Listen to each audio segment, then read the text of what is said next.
আজি শবে বাৰাতৰ ৰাতি হয় মই নামাজ পঢ়িবলৈ গৈছিলোঁ। আমাৰ মুছলমান সকলোৰে মানে আজি শবে বাৰাতৰ নামাজ পঢ়ে। হঠাৎ মোৰ সতীৰ্থ এজন মানে মোৰ শুভাকাংক্ষী হয় বিদ্যালয়ৰ, তেওঁ মোক ফোন কৰিলে।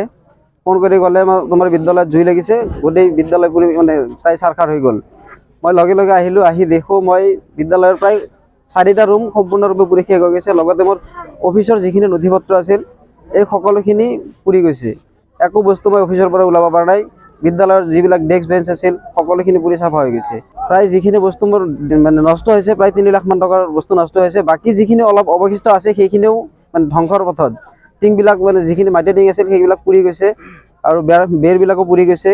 মোৰ একেবাৰে সম্পূৰ্ণৰূপে ঠিক থকাৰ ভিতৰত মানে 3টা ৰুমহে ঠিক আছে। প্ৰায় 9টা ৰুম আছিল, বাকী গোটেইখিনি ৰুম মানে ধ্বংস হৈ গৈছে। ওচৰ পাজৰৰ ক্ষয় ক্ষতি বুলি কোৱাৰ লগে লগে এটা দোকান আছিল, মানে দৰ্জী দোকান আছিল, সেই দোকানখনো জ্বলি গৈছে। এতিয়া জুই কিহৰ পৰা লাগিছে সেইটো মই ক'ব নোৱাৰিম। তাৰ কাৰণটো হ'ল মই যেতিয়া জুই লাগিছে স্পটত মই নাই, মোক এজনে ফোন কৰিছে, তাৰ পিছত আহিলোঁ আৰু সেইখিনি সময়ত মোৰ স্কুল প্ৰায় সম্পূৰ্ণৰূপে শেষে হৈ গৈছে জ্বলি।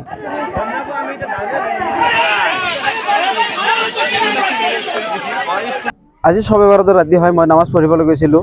আমাৰ মুছলমান সকলোৰে মানে আজি শবে বাৰাতৰ নামাজ পঢ়ে।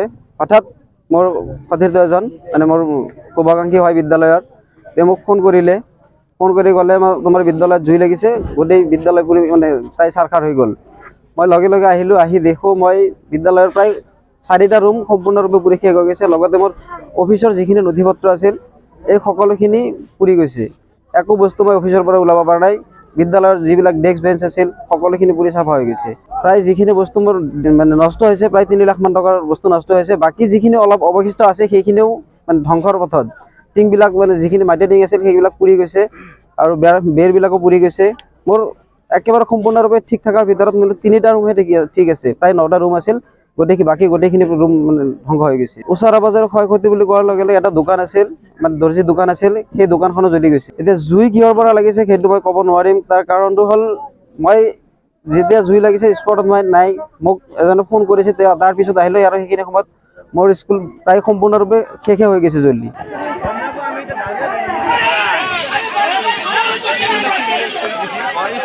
আজি শবে বাৰাতৰ ৰাতি হয় মই নামাজ পঢ়িবলৈ গৈছিলোঁ।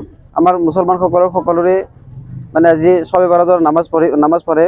হঠাৎ মোৰ সতীৰ্থ এজন মানে মোৰ শুভাকাংক্ষী হয় বিদ্যালয়ৰ, তেওঁ মোক ফোন কৰিলে। ফোন কৰি ক'লে তোমাৰ বিদ্যালয়ত জুই লাগিছে, গোটেই বিদ্যালয় পুৰি মানে প্ৰায় ছাৰখাৰ হৈ গ'ল। মই লগে লগে আহিলোঁ, আহি দেখোঁ মই বিদ্যালয়ৰ প্ৰায় 4টা ৰুম সম্পূৰ্ণৰূপে পুৰি শেষ হৈ গৈছে। লগতে মোৰ অফিচৰ যিখিনি নথি পত্ৰ আছিল এই সকলোখিনি পুৰি গৈছে। একো বস্তু মই অফিচৰ পৰা ওলাব পৰা নাই। বিদ্যালয়ৰ যিবিলাক ডেস্ক বেঞ্চ আছিল সকলোখিনি পুৰি চাফা হৈ গৈছে। প্ৰায় যিখিনি বস্তু মোৰ মানে নষ্ট হৈছে, প্ৰায় 3 লাখ মান টকাৰ বস্তু নষ্ট হৈছে। বাকী যিখিনি অলপ অৱশিষ্ট আছে সেইখিনিও মানে ধ্বংসৰ পথত।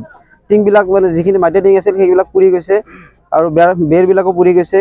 মোৰ একেবাৰে সম্পূৰ্ণৰূপে ঠিক থকাৰ ভিতৰত মানে 3টা ৰুমহে ঠিক আছে। প্ৰায় 9টা ৰুম আছিল, বাকী গোটেইখিনি ৰুম মানে ধ্বংস হৈ গৈছে। ওচৰ পাজৰৰ ক্ষয় ক্ষতি বুলি কোৱাৰ লগে লগে এটা দোকান আছিল, মানে দৰ্জী দোকান আছিল, সেই দোকানখনো জ্বলি গৈছে। এতিয়া জুই কিহৰ পৰা লাগিছে সেইটো মই ক'ব নোৱাৰিম। তাৰ কাৰণটো হ'ল মই যেতিয়া জুই লাগিছে স্পটত মই নাই, মোক এজনে ফোন কৰিছে, তাৰ পিছত আহিলোঁ আৰু সেইখিনি সময়ত মোৰ স্কুল প্ৰায় সম্পূৰ্ণৰূপে শেষে হৈ গৈছে জ্বলি।